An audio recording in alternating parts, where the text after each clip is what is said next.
So Jillian Johnsrud, I think I said that as well as I can as somebody with a Norwegian background. I'm so excited to see you today. We have a good friend, a mutual friend, Aubrey Williams from Measure Twice Planners, who reached out and said, "You have to meet Jillian. You've got to talk about her new upcoming book and the concepts that she shared at Economy Conference, and just that you coach hundreds of people in this topic today. Really excited about today. So you're the author of Retire Often, which is a book that we're Mhm. going to be discussing a lot of the concepts from. I got a early copy. I listened to it 2 times speed on my walk this week.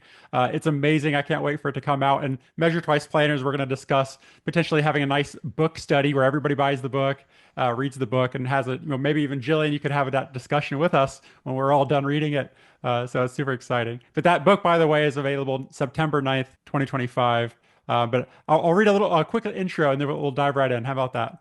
Perfect. Awesome, awesome. So Jillian never expected to be able to retire early, so she hatched a plan to retire often. I love that. Inspired by the idea of sabbatical years, she set out to sprinkle retirements throughout her life.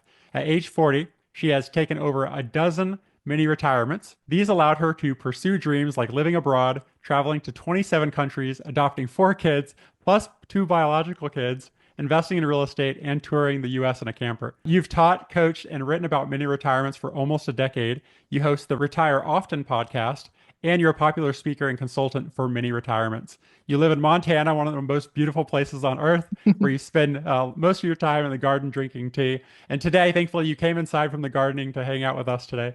So it's so nice to see you. It's so fun to be here. I'm really excited about this.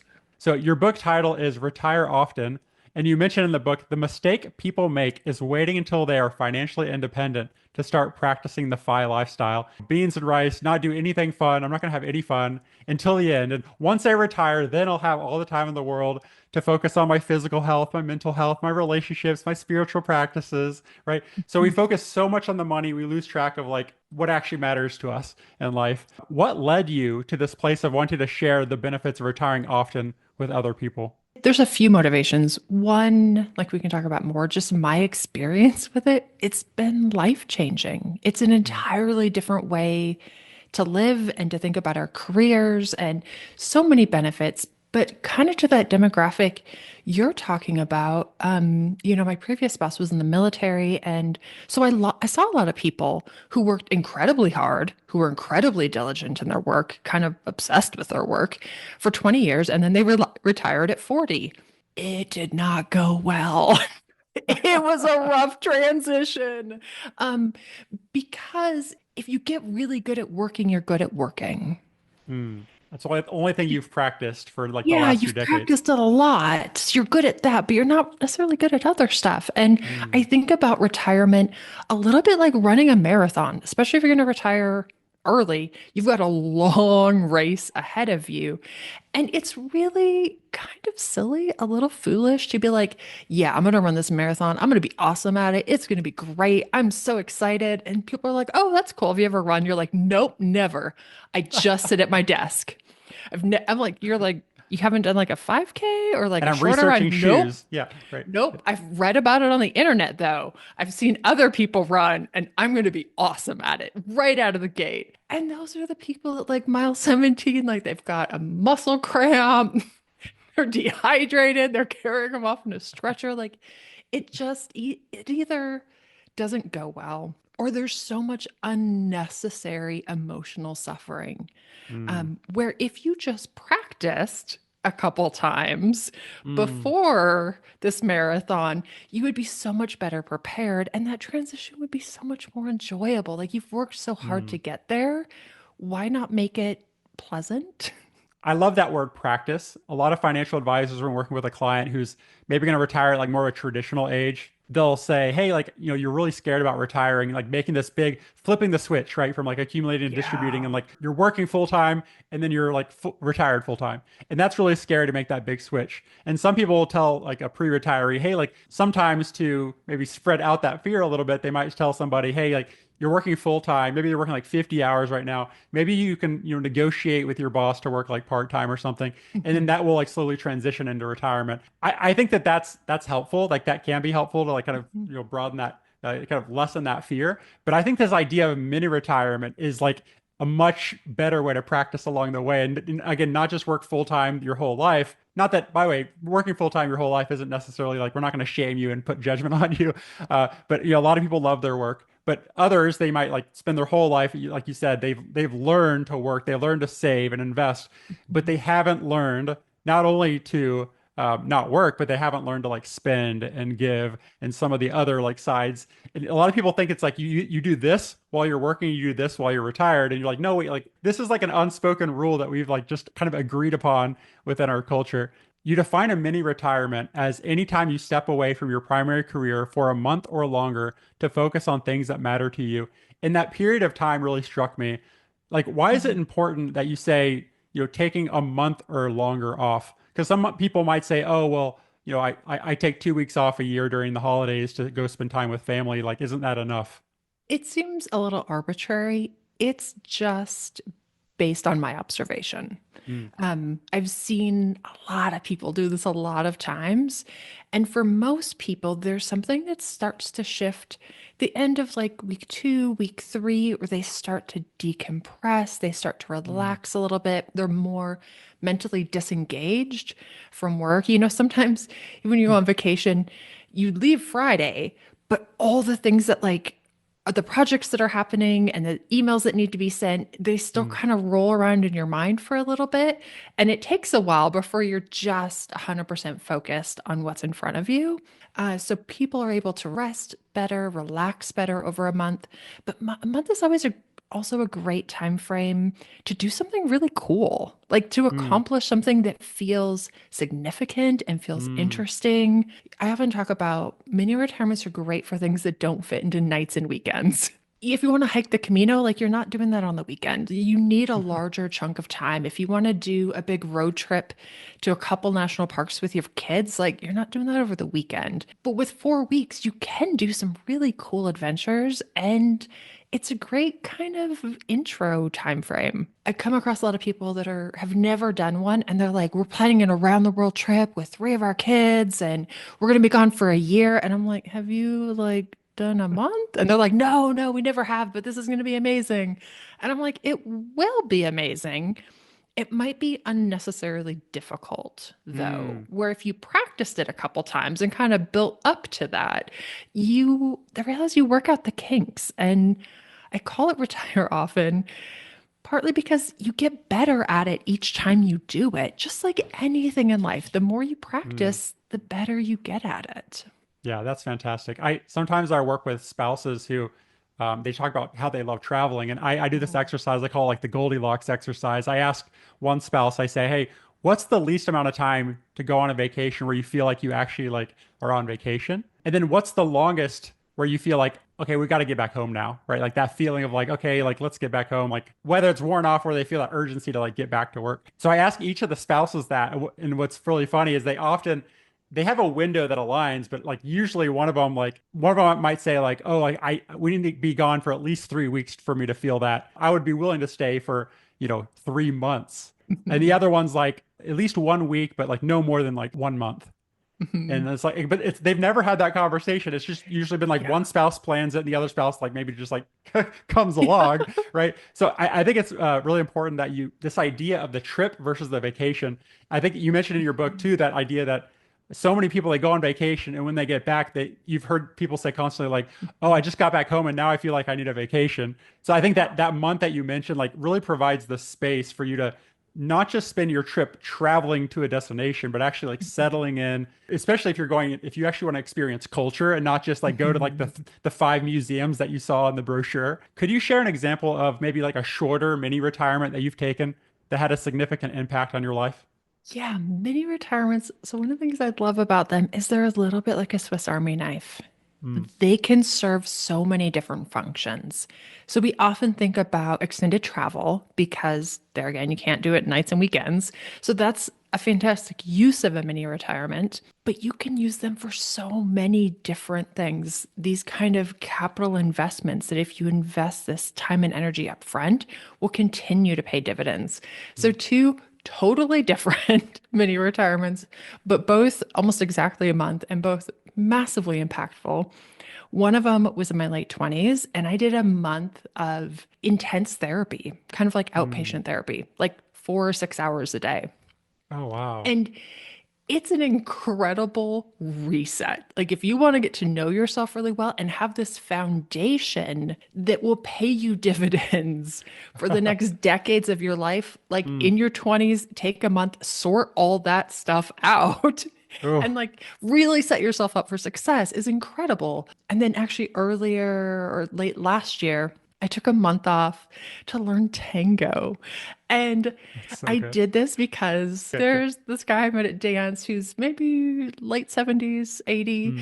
at a season in life when most people are less physically active, less Mm. social, less cognitive ability, less like balance, less social circle. And he's crushing it like across the Mm. board. He knows all the dances. He's an incredible dancer. He knows all the people. Everyone loves him. His dance card is always full. Like he goes to these festivals and does all these cool things. And I just remember looking at him from afar and being like, oh my gosh, he's winning at life, like just Mm. crushing it. When everyone's on the decline, he is like a massive like hockey stick going in the correct direction. Like I don't even Mm. want to be like him when I'm 80. I want to be like him at 42. Like 'cause Ooh. he's so good. Um, but I thought one of the exercises sometimes I do is I think about what would my 80-year-old self think about this, or what would she feel about this? Mm. And I looked I looked at this guy, and my 80-year-old self was like, I want that. I want the friends, I want the social life, I want Mm. the mental stimulation, I want the activity, I want to feel capable in my body, like I want to be super active and doing these fun things. And if you just invest a month now, and I only spent $1,000, 1 month, $1,000, you will set yourself up for a lifetime of this incredible hobby. And my 8-year-old self was like, absolutely, you should do Oh. this. Like, I will be so grateful. Like, the best investment ever. I was thinking too in terms of like the age. Like I think about like my grandmother before she passed away. This idea at every age of your life, have more Yeah. friends than you've known have passed away. Oh, Right. And that yeah. challenge becomes more difficult as you age because like by the time like if you get to like your 80s or 90s, like a lot like pretty much all your friends have passed away that you knew like growing up. In terms of wellness, there's the financial, financial, that's the Mhm. main thing most people focus on, including advisors and the clients that they serve, but also your physical, mental, spiritual, and relationships, right? It's like those parts of health is one of those things we usually kind of put on the back burner. And then by the time you do retire, by the time you do have enough money to retire fully, right, you might turn around and like your physical health has been put on the back burner Mhm. so long you can't do those big hikes that you wanted to do. Also, like your mental health, you're so stressed about retirement and the numbers and otherwise, and your relationships, like you kind of retire, but you have nobody to like enjoy those experiences Mhm. with because you've just been focusing so much and narrow on your work and the money. There's this idea in the book you describe, it's called the four quadrants of cost Mhm. and health, which considers the cost of various activities and how our physical and mental capabilities change throughout life. And my favorite quote, probably in the whole book, was that every age is the perfect age for something. Could you describe what that means and how it's shown up in your own mini retirements? It's actually an exercise I do on my birthday. Every time I have a birthday, I'm like, okay, what is this the perfect age for? Mm. Because everything's perfect for something. And really leaning into what is this the perfect age for? At 42, this is the perfect age to work on Hmm. my strength training. Like it's time to Hmm. get Right, serious. right, right. Yeah. My I bone density is going down. Oh Yep. my, I used to, small tangent, I used to go to a gym that was like all elderly people. And the gym owner said, I know so many people who retire at 60, 65, and then start coming to the gym thinking, I'm going to get in really good shape now that I have the time. And he's like, hate to break it to you, building muscle at Mm. 65 is real tough. And not only is it Mm. real tough, you're not going to build that much. Like you Mm. just don't have the hormones anymore to put on 10, 20, 30 pounds of muscle that you did in your 20s and 30s and 40s. Mm. And he said 40s is your window. If you want to add muscle to your body that will slowly deteriorate as you get older, but if you want to start at a higher baseline, he's like, people need to do that investment in their 40s. So every age is great for something. I mean, when I look at a bunch of 70-year-olds at the coffee shop having coffee with their friends, I think absolutely I want that to be me. I want to be at their coffee shop at 7 a.m. hanging out with like 12 other retired people The and breakfast group, BSing. right? Yeah. Yes, the breakfast group and BSing every morning. But that also means I need to do some stuff to set myself up for that, Mm. AKA have friends. Like I should maybe invest in those relationships now so that when I'm there, I can do that. But looking at that quadrant and thinking it through of what would be awesome in this season of life, and then saving things that you might enjoy later in life for later in life.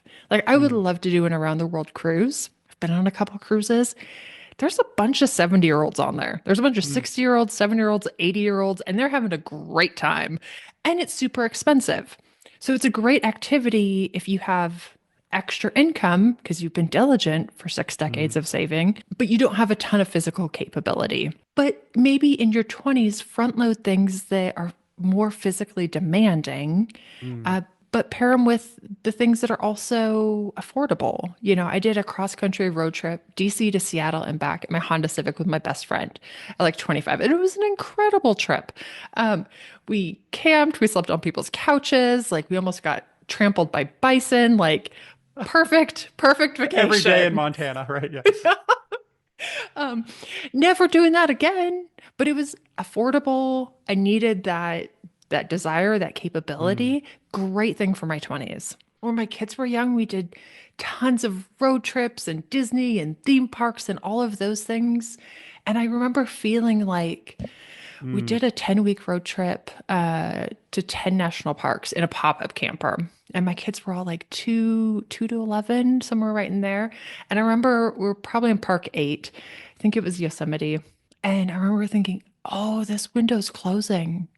Like Mm. this moment with all my 5 kids sleeping in this pop-up camper with me in a national park, this will not wait on the shelf for 20 years. When they're all in their 20s, they are not going on a 10-week road trip in a pop-up camper with me. Like I can either do it now or you have to accept there's some seasons in life with expiration dates. And if you don't do it now, you might not have that Mm. opportunity.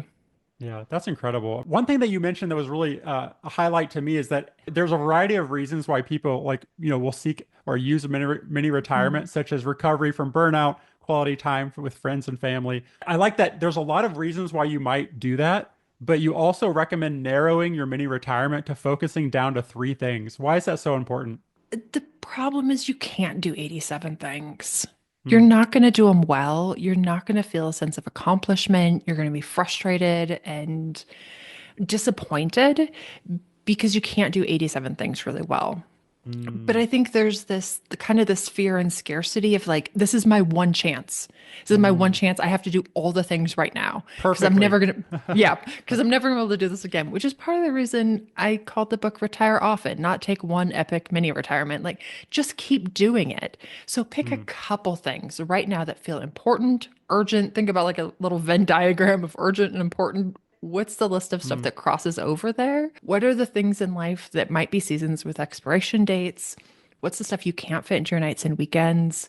Um, and focus on 2 or 3 things. And even to take it a step further, I go through this in like step 1 of the book, is plan it out into phases. Mm. So if you pick 3 things and you have 3 phases, each phase have a primary goal, a primary intention of that phase. So because sometimes it doesn't work if you mix them all together. If you're like, I want to Mm. recover from burnout and I want to travel a ton and I want to write a book, you can't do all 3 of those Sounds like on what the I would same try to do. day.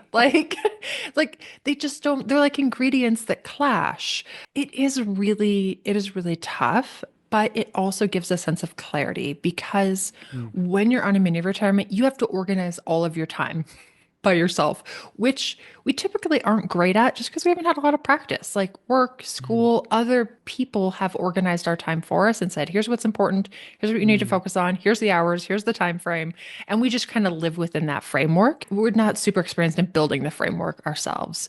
So, what a lot of people, one of the ways mini retirements can kind of go off the rails, they have 87 goals and then they're going through their day and they're like, I'm not sure what I should be doing right now. Like, should I be Mm. taking a nap? I said I wanted to recover from burnout, but I also said I want to like declutter the house and I'm supposed to be getting in shape. Like, in this moment, should I be napping or running or cleaning?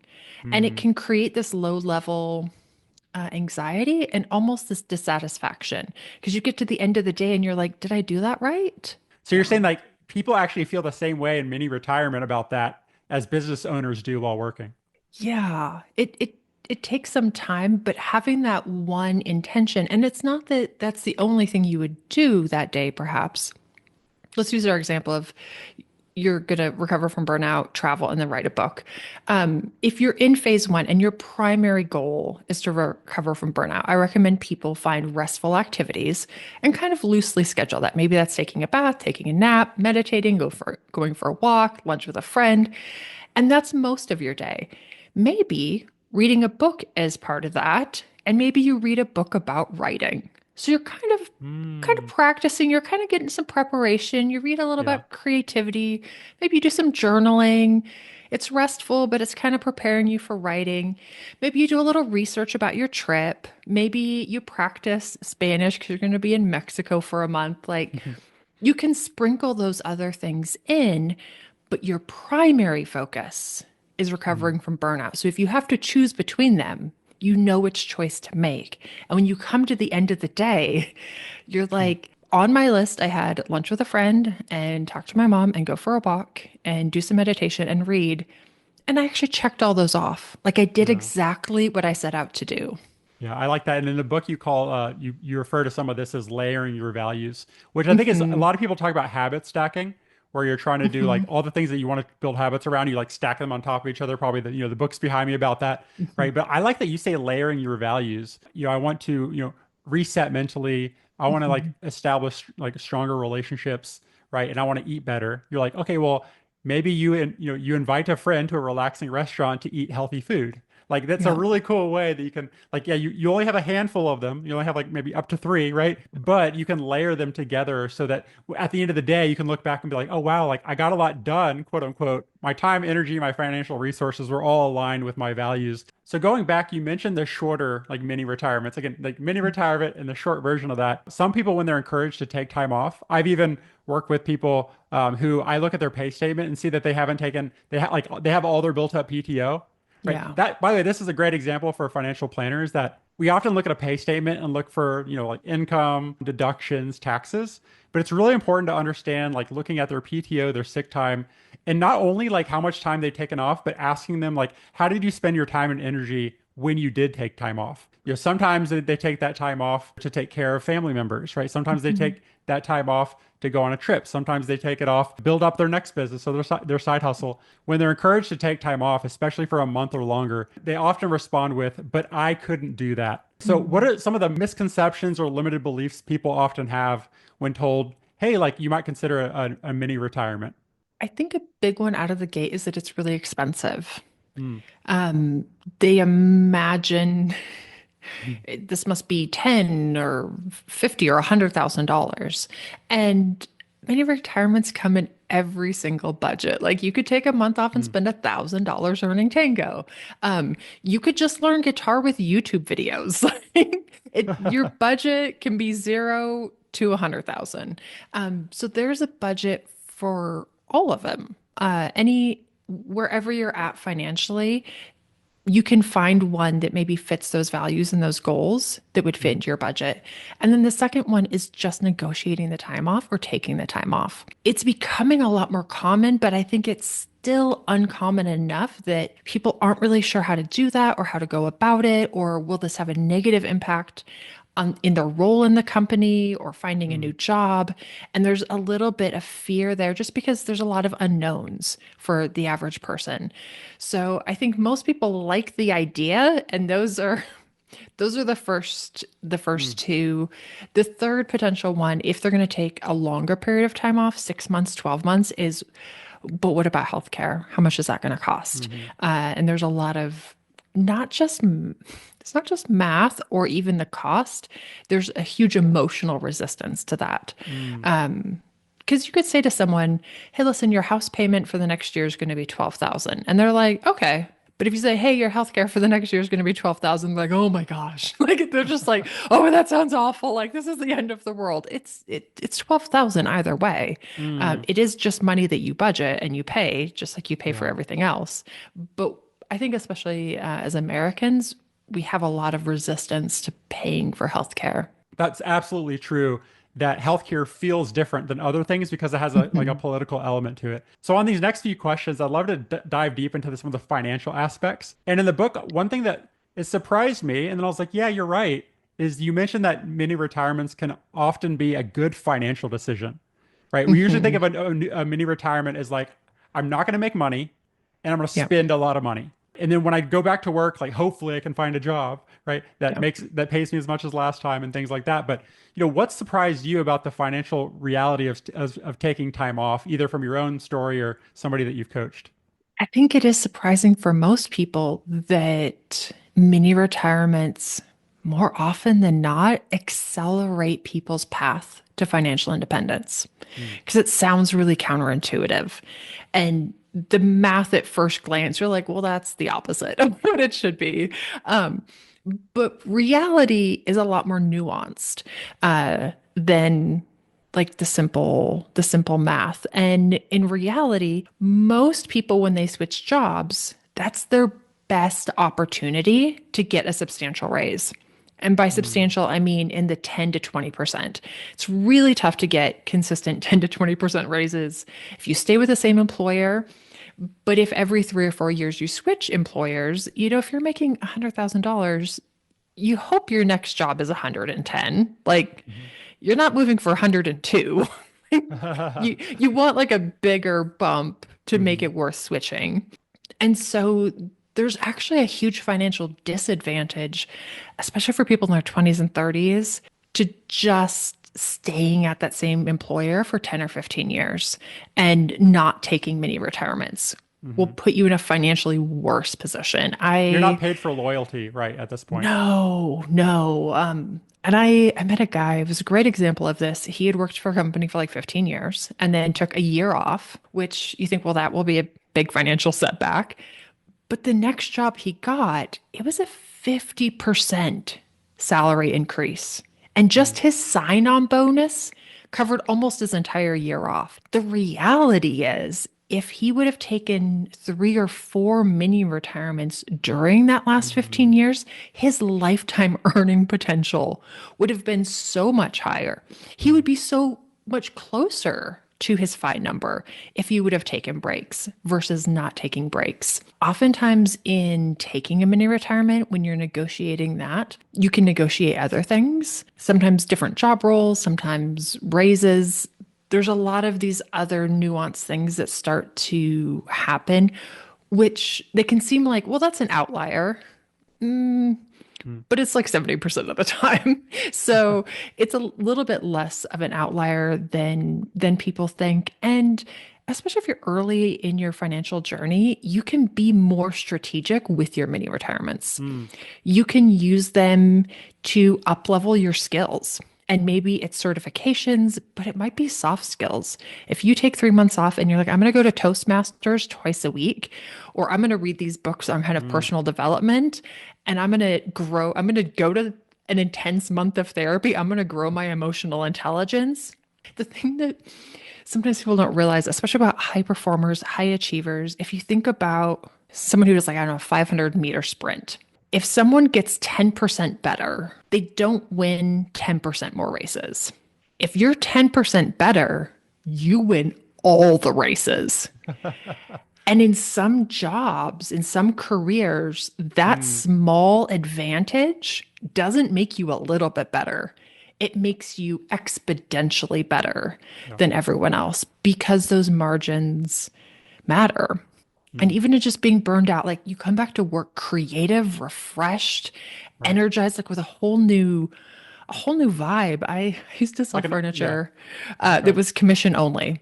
And it was fascinating to me because we see everyone's numbers, we track everyone's numbers all month. And whenever people were going through something difficult in their personal life, they're going through a divorce, someone was sick, there were stressful things happening behind the scenes. You couldn't see it on them. Like you Mm, couldn't tell just by looking at them. You couldn't tell in their client interactions. Their numbers were half as good as they normally were. mm, Because that little bit of like depressed or that little bit of overwhelm, just that 10% different, mm. made a 50% difference in how many sales they actually closed. When proposing a sabbatical to a boss, right? You mentioned, I love this, not launching a sneak attack, right? That you just don't go into their office and be like, I'm leaving for 6 months, right? Could you share some of the elements of what you call a pre-retirement negotiation? Yeah, so this idea of a sneak attack, it sounds kind of silly, but it's almost like a little bit like stages of grief. Mm. When we're confronted with shocking, surprising, upsetting Oh, news, there's like anger, there's fight or denial, flight. there's that anger, like, well, no, you can't leave. Absolutely not. And then denial, like, this isn't happening. Like, just Mm, forget it. Like, we're mm, going to pretend that this conversation never happened.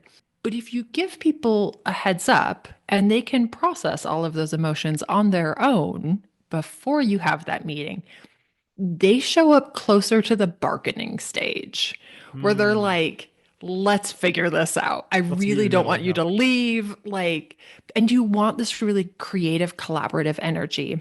And I encourage people do as much work as you can, like the logistic, emotional labor before you show up in the meeting. Do not Mm. just drop this in your employer's lap and make them figure it out. Like they're busy, their plate is full, they don't have time for your nonsense. Like show up prepared that you've done most of it, but you're also going to be in this creative collaborative space of like, here's the plan, here's how I think it could work.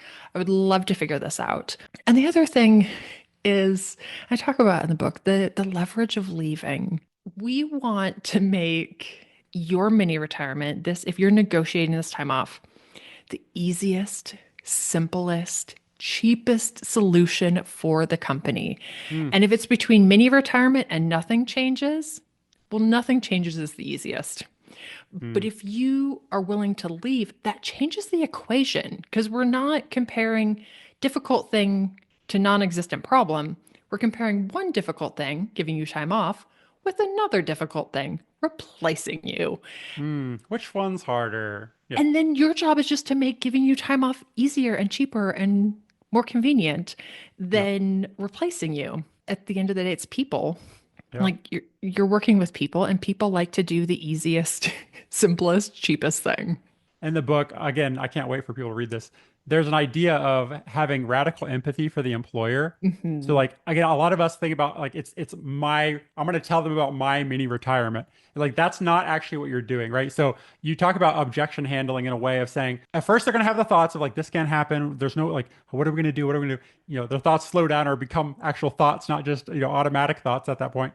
They become counsel to their thoughts. The employer is going to think of, okay, well, here are the problems. What are some potential solutions? Hmm. So rather than having like putting that all on the employer's plate, I love that you talk about actually step one is having radical empathy for the employer and actually coming up with what are the problems, what are the challenges they're going to have? How can I already have potential solutions so that we can be collaborative partners in this? They're most likely going to see, hey, like, there's a lot more value in you leaving temporarily and coming back potentially than me having to like spend, few weeks plus a lot of money finding the right person, training them for 6 months. And by the way, they're probably still not going to do it as well or as passionate as Lee as you, Yeah. you've been here for the last, 5, 10 years. Every part of the book, you create like very clear process, like step by Hmm. step. I can't coach everybody one on one. So Yep. here are the guidelines to do this yourself.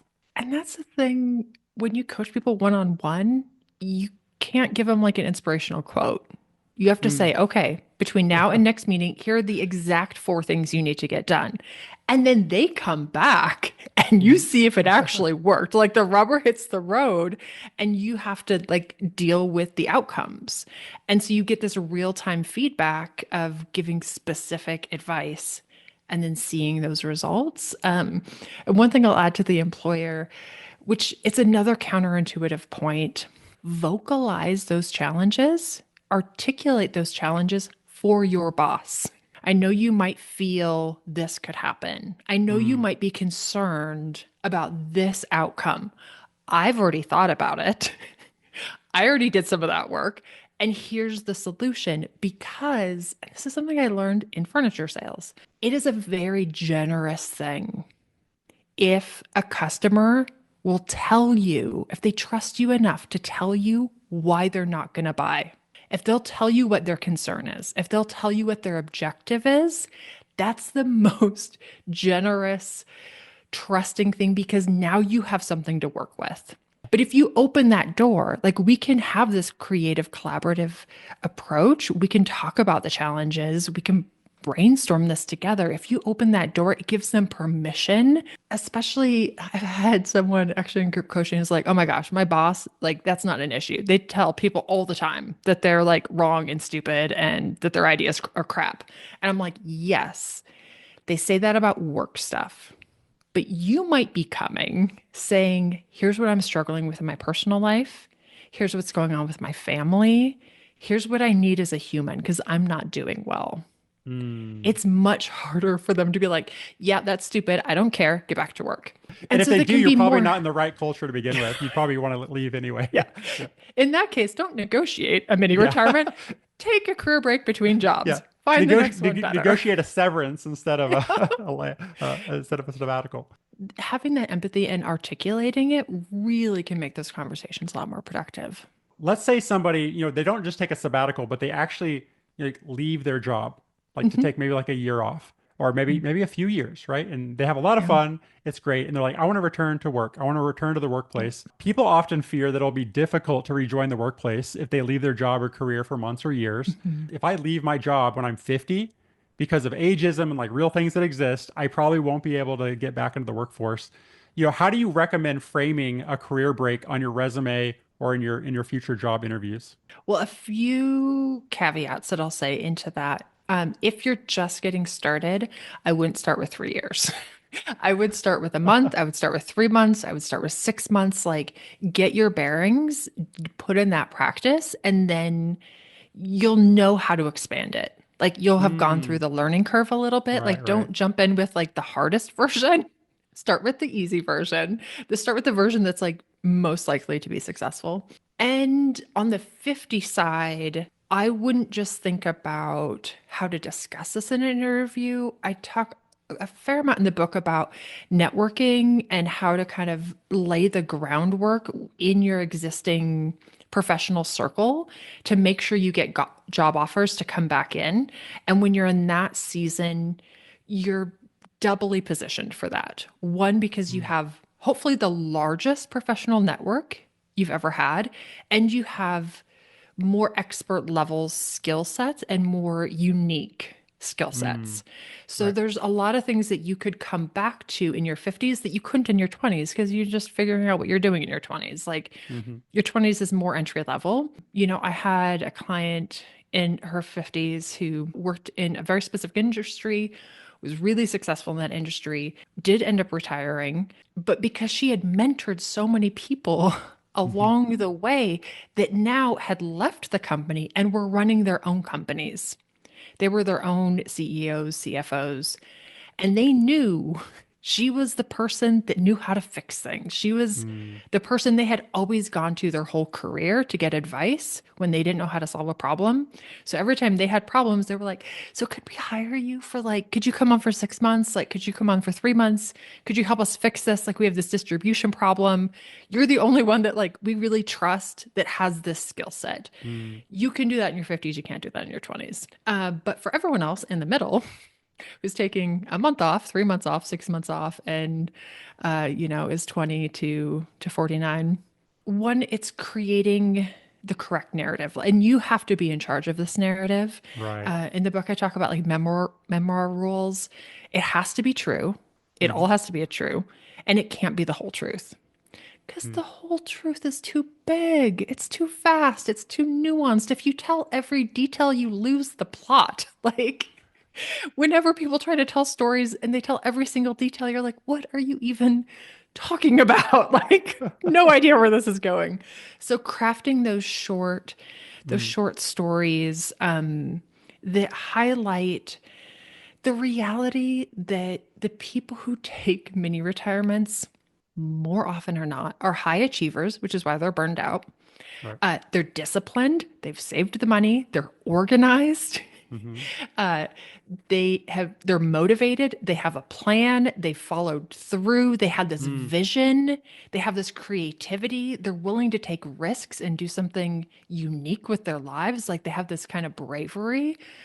These are great qualities. Mm. They're not like lazy people who are like, working sucks. I'm just gonna go lay on a beach. Like the people who think that don't have enough money to go lay on the beach.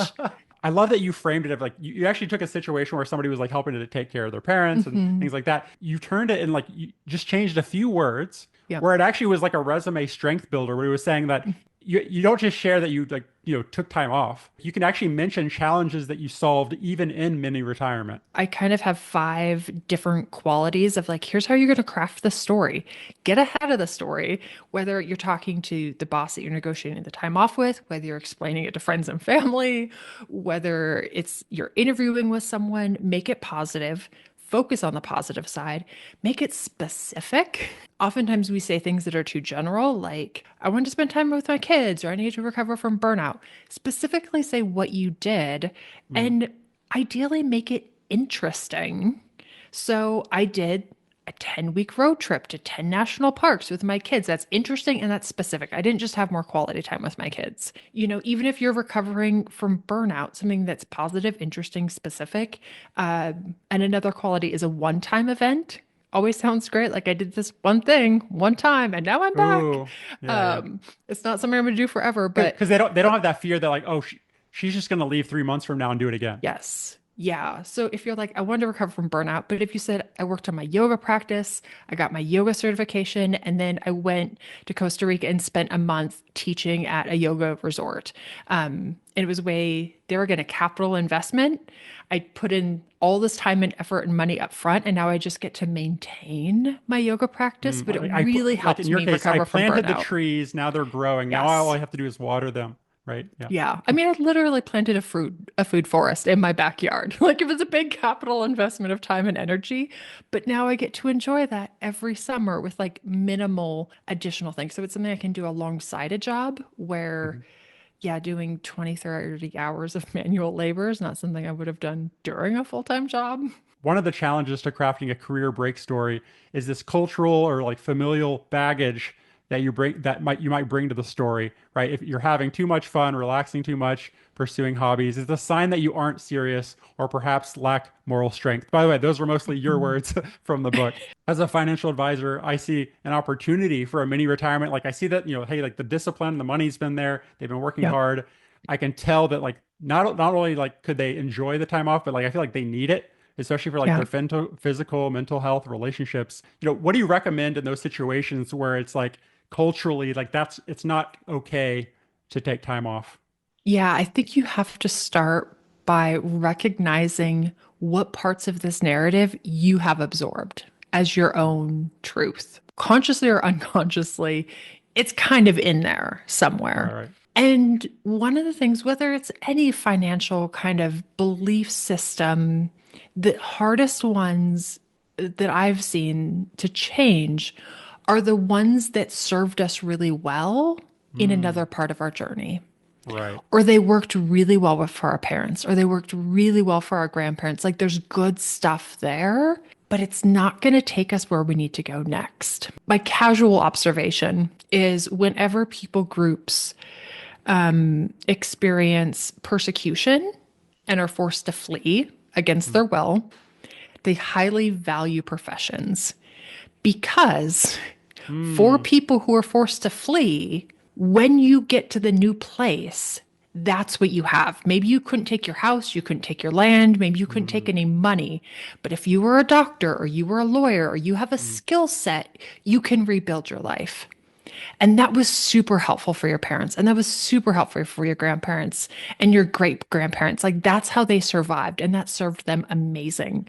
And it's mm, not doing anything for you right now. Like right now, mm, you're burned out and you need rest. So recognizing, like, yes, this worked maybe in the beginning of my life or this worked for my parents, but it's not working right now. And what do I mm. actually need? What's true for me in this moment?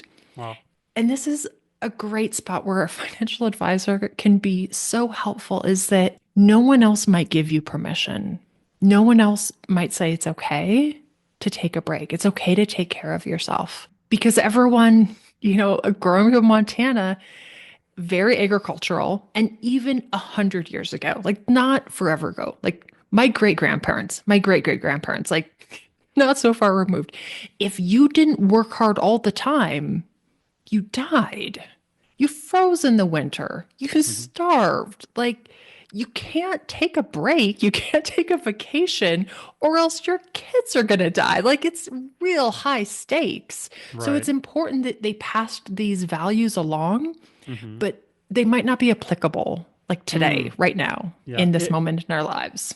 This reminds me of a concept in therapy like the paper tiger. When you're about to give a presentation, your body's going through the same thing that your ancestors happened to them when they were being chased by a tiger. But our body doesn't know the difference between being chased by a tiger and like about to go into this presentation. Your brain is a place to process information, not to store information, right? Mm, But sometimes like when you're going through this like mini retirement idea of like I couldn't possibly do that, like there's all these like there's a lot of fears that are floating around. Like writing them down to begin with probably is like a really great way to start. Is like what are actually the things that could go wrong? yeah. And I think that's another thing we do as financial planners. When we tell somebody, hey, you have enough money to retire based on a lot of these assumptions that are out of our control. And we might say, hey, like this software is telling us we have a 90% probability of not needing to make adjustments. But there's still like flexibility that has to be baked into every financial plan. So I Yeah. like that even in mini retirement as financial planners, certainly we're used to doing that with the numbers. How might you use your different forms of capital, not just financial, but Yeah. like your social capital? Like you still have family nearby, like you still have like people that support you and love you and would still take you out to lunch if you're in a bad place, right? But I think it's cool to say, hey, like how might we utilize flexibility if that did happen? One of my favorite quotes, besides the one that I mentioned in your book, right, is the idea that that you shouldn't believe everything you think. Hmm. When we have an automatic thought, we assume it's true because it came from us, quote unquote. Mm. That's Yeah. that lizard brain. That's the like paper tiger brain of saying, hey, like, no, like protection, security is what matters most right Yeah. now. So I think it's really helpful, whether it's like working with you as a coach, working with a financial advisor, financial planner, that giving you permission, not just to like make the big jump, right? But Yep. permission, create a collaborative environment where you're Mhm. guiding not just telling somebody what to do, but like really guiding them with motivational interviewing and some of these tactics that we've discussed in Measure Twice Planners. Again, you can tell that this just excites me because this is the part that we can't quantify the value of as Mhm. financial planners and coaches. We can't put on our website, this is how much this is worth. Yeah. Like I'm going to save you this much money in, fear reduction, right? Yeah. Or like limited belief extraction or whatever we would call Yeah. that, right? So as financial planners, we often support clients who are burned out or unsure what they're working so hard for. So how might financial advisors, financial planners help clients uncover whether a mini retirement is right for them, especially if they haven't brought it up themselves? So I think most people have a little bit of intuition in it. And it's just about framing the question, Mm, saying, gosh, you seem burned out, or it feels like there's these other areas of your life you don't have time for. Do you think it would be helpful? Do you think you'd be able to make some progress on this if you were able to take like a small career break? Would that help solve this problem that you're facing? I think people kind of know if it will or not. A mm. lot of people are like, oh my gosh, yes. Like that would be amazing. It's like yes, Like, but, right? They just say yes, yes, but. Yeah. yes. And that's what you need. And that's your job is the yes, but Right. like Yeah. you take Yeah. help We get them the butts. understand it's a yes. Right. And you manage the butts. And it might not be. Maybe they need to switch jobs. Maybe, Mm, yes, it would be nice to take a little break in between jobs. Maybe they're in the wrong career field. mm, Maybe they're in a horrible marriage. Like there might be other things that just taking a break won't mm, fix. But I think a lot of us have that intuition of, gosh, if I just had the time, I could get ahead of this. Like I could make some progress. The reality, especially in gosh, the modern work world, is we have so limited emotional, mental bandwidth. I remember thinking as a kid, I'm 42 now, and I remember thinking, people in their 40s are so boring. Like, just they don't do anything interesting. They're just boring human beings. And then I got to my 40s and I was like, oh, they're just tired. That's what it is. It's not that we're boring. We're just so worn down. mm, And a mini retirement, it's crazy to watch.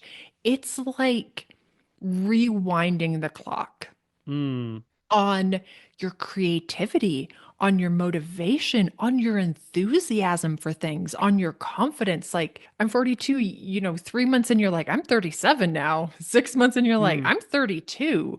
2 years in, you're like, I'm 24. Like, I'm ready. I'm in it to win it. Like, I have this excitement and this fun and this joy about life mm. that I thought maybe I lost in aging. In reality, you just lost out of fatigue and burnout. I've often heard that burnout is kind of like this idea of you can't give to others what you don't have for yourself anymore. How would you define burnout? Burnout is a function to get us out of a place that's slightly dangerous. So I'm in Mm, Montana. If you're lost in the woods in Montana, your scope of vision starts to narrow because your body's like, we're in danger and we need to get out of here. right. And so it's helping you focus. Like it has a really great function. And so Hmm. you don't notice the birds, you don't notice all the pretty wildflowers, like you don't stop to write poetry, like you don't like stick your feet in the stream. You just keep going because your body's trying to help you survive by getting out of a place that's not safe for you to be in. So it Mm, narrows that focus. But then you can't think creatively, you can't be inspired, like you're not motivated to do other things in your life. The unfortunate thing is that people take this amazing capacity we have for getting out of bad situations. Like we can get out of war-torn countries, we can like get out of famines, like we can go through hard things for a long time with this kind of focused burnout. mhm. Um, but we use that to stay in places we don't belong. Not only do we like feel like it's okay to constantly be being chased by tigers, but we almost like we commit to more of doing that because like we kind of put Yeah. this like this high bar on like that's what success is like whoever's being chased the most by tigers and doesn't get killed is the winner type Yeah. of mentality. Yeah. So I see what happens in mini retirements is that narrow survival type focus Hmm, slowly starts to widen again. And cool. people feel a little bit more energy and a little bit more enthusiasm and a little bit more creativity. And they start to notice things around them that they literally couldn't see before. And this is one of the weird, hard to quantify ways that many retirements move us forward financially and in our Hmm, careers is that you can take in all of this information. You can take in hmm, all of these ideas. You can see all these opportunities that when you were in survival, like put the blinders on mode, you just didn't have access to. yeah. And so people find they switch careers, they find side hustles. Like I invested in real estate during mini retirements. Like you can do all these cool things that if you were super tired and burned out, you wouldn't even notice. Like you wouldn't even notice that the house down the block is slightly dilapidated and up for sale. Like, because you're just trying to get home. Yeah, it's like the hierarchy of needs are like I just like I need Yes. shelter and safety and my basic desires of the heart to belong, to feel safe. Have you ever heard somebody say like when they're stressed, they're like, "Oh, this is just a season," right? Mm. But they seem to be saying that every season. What we consider normal right now, our previous selves would have been like, "No, that's not normal at all." So the first part is you've been feeling like this way, maybe like you're chronically stressed for so long that you've forgotten what it feels like, literally like somatically in your body, Yep. what it feels like to not have that stress. But the second you actually mentioned in your book that you almost forget what you value and what you like. Mhm. Maybe just to simplify it, like you forget what you like. If you had a week off and you're not allowed to do anything work related, like how would you spend your time? I would always have to reevaluate, like, wait, what did I like before I started all this stuff? Yeah, I mean, mini retirements are amazing for that to like experiment with things, cross some things off the list, loop back around. I mentioned I started dancing tango. I always thought growing up I would do social dancing, and then I never did. My whole adult life, never did it. So in this mini retirement, I was like, hey, actually, this is a great opportunity to loop back around to that thing I thought I would like. Mm, Um, but I think your point to acclimating, basically to suffering, is really important. I think I have a podcast episode about it. How, if you think about it like muscle groups, and you have one that's stronger than the other, mhm. and always kind of like your body always favors that Off balance. stronger Right. muscle group. If you think about the capacity to suffer versus the courage to change, Mm, and most people aren't perfectly balanced between those two. right. Most people either have a lot of courage to change and they will switch up and reinvent their life over and over and over, or they have a tremendous capacity to suffer, which can also be a great attribute. You need both of them. Right. But the people with a tremendous capacity to suffer will stay places that aren't working for them for a really long time because they're good at Mm, it. And it's so much easier to mm, suffer than to develop the courage to change. And so I always encourage people like, where are you on that spectrum? So how do we need to compensate? And like, it's like when you're strength training and you have the underdeveloped muscle, you really have to do like a lot of mind body connection to isolate that muscle and to strengthen it. I also noticed that people who are like get really quote unquote really good at struggling, they're also the most easily manipulated, not just in like relationships, but also in their workplace. They do 80 hours a week of struggle through their work week Mhm. for like decades. They're usually the most manipulated in terms of their work, in terms of their workload because they never say no. They're good at struggling. They want to show gratitude by not complaining, right? They don't want to Mhm. burden anybody. But as you mentioned, like that chronic stress not only will lead to like burnout, but like that literally kills, like that will literally kill Yep. you in terms of like long-term stress. I had an interesting conversation, a podcast interview with someone who ran a company, and we were talking about these ideas of mini retirements from an employer's perspective. Mm, And I said, honestly, your super high performers, they won't want to do it because mm, there's like identity crisis and usefulness, and they just feel so needed. They have become so essential because they're doing everyone's job and everyone needs them, and no one around them learned how to be competent and capable and like stand on their own 2 feet. I'm like, those people you have to protect because they're doing 3 times as much as everyone else. And if you don't want them to crash and burn, force them out of the company for a month. Make all of their lazy coworkers actually step up and do their darn jobs.